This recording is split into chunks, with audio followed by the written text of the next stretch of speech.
નમસ્કાર દર્શક મિત્રો, તન્ના સમાચારમાં આપનું હાર્દિક સ્વાગત છે। ચોટીલાથી સમાચાર આવી રહ્યા છે કે ચોટીલામાં ચૈત્રી નવરાત્રિના પ્રથમ નોરતે પ્રવીણ તોગડિયાએ કર્યા ચામુંડા માતાજીના દર્શન।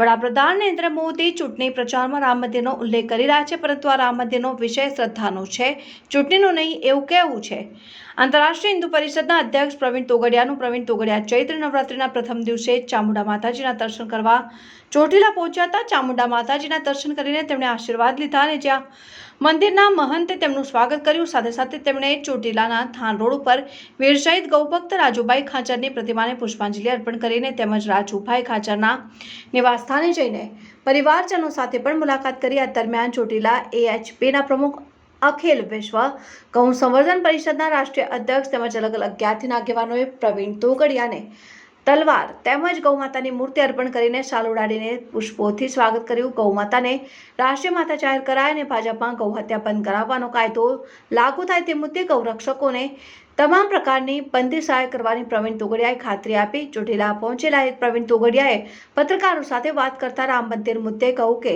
રામ મંદિરનો મુદ્દો એ કોઈ ચૂંટણી લક્ષ્ય મુદ્દો નથી, પરંતુ લોકોની શ્રદ્ધાનો મુદ્દો છે। તેમાં કોઈ એક વ્યક્તિની નહીં પણ અનેક લોકોની મહત્વપૂર્ણ ભૂમિકા રહી છે।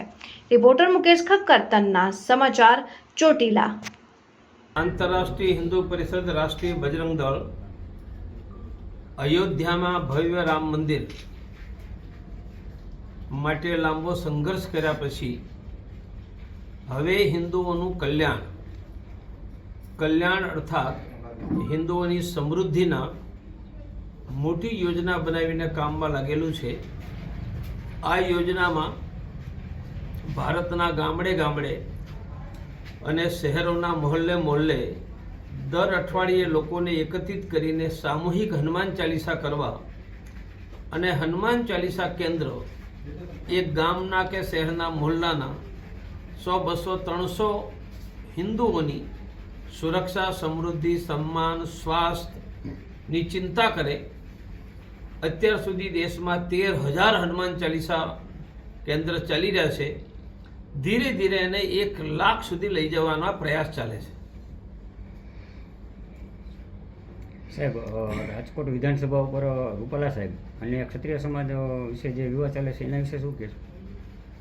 એક વસ્તુ આપણે બધાએ સ્વીકારવી પડશે કે છેલ્લા 1,500 વર્ષમાં ધર્મ અને દેશની રક્ષા માટે બહુ જ મોટો સંઘર્ષ, શૌર્ય અને બલિદાન થયું છે અને એને કારણે જ હિન્દુ તરીકે આપણે બધી જાતિઓના લોકો જીવતા છીએ।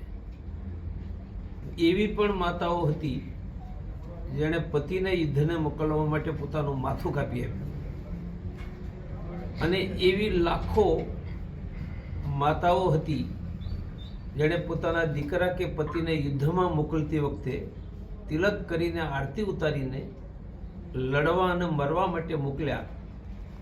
એને કારણે આપણે હિન્દુ તરીકે આજે જીવતા છીએ અને એમાં બધી જ જાતિઓના લોકોએ ભાગ આપ્યો, બલિદાન આપ્યું, પણ સૌથી મોટું નેતૃત્વ એક ક્ષત્રિય સમાજનું હતું, કારણ કે ધર્મે એમને ધર્મની રક્ષા કરવાની આદેશ અને સંસ્કારો આપ્યા હતા।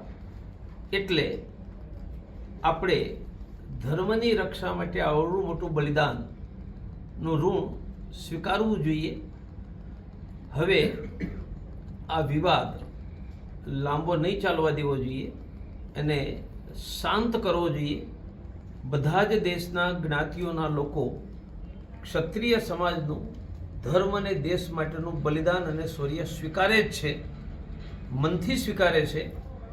આપણે બધા વિવાદ સાથે મળીને શાંત કરીએ। સાહેબ, આ ચૂંટણીની અંદર જે રામજી મંદિરનો મુદ્દો છે એ કેવો કામ લાગશે? અયોધ્યાનું રામ મંદિર એ શ્રદ્ધાનો વિષય છે, ચૂંટણીનો વિષય નથી ભાઈ। અને રામ મંદિર માટે કોઈ એક વ્યક્તિએ નહીં, દેશના કરોડો લોકોએ કામ પણ કર્યું, પૈસા પણ આપ્યા અને બલિદાન પણ આપ્યું। અયોધ્યામાં કાર સેવા માટે લાઠી ગોળી ખાવા ગયેલા લોકો કોઈ એક પક્ષ માટે નહીં, એ તો રામજી માટે ગયા હતા। અચ્છા, રામ મંદિર પછી હવેનો મુદ્દો કયો રહેશે? કાશી મથુરા, ગૌહત્યા બંધીનો કાયદો, વસ્તી વધારા રોકવાનો કાયદો. ગૌ હત્યા બંધીનો કાયદો ક્યાં સુધીમાં લાગુ પડે એવું લાગે છે કે મારું સરકાર ચાલે તો 24 કલાક પકડી નાખો. મારું થોડું ઓછું ચાલે છે ને. નહીં, એના માટે થઈને કોઈ આંદોલન કરવામાં આવશે કે બસ દેશના હિન્દુઓ રામ મંદિરમાં જેમ મારી સાથે ઊભા રહ્યા એમ ઊભા રહે તો બધું જ થઈ જશે.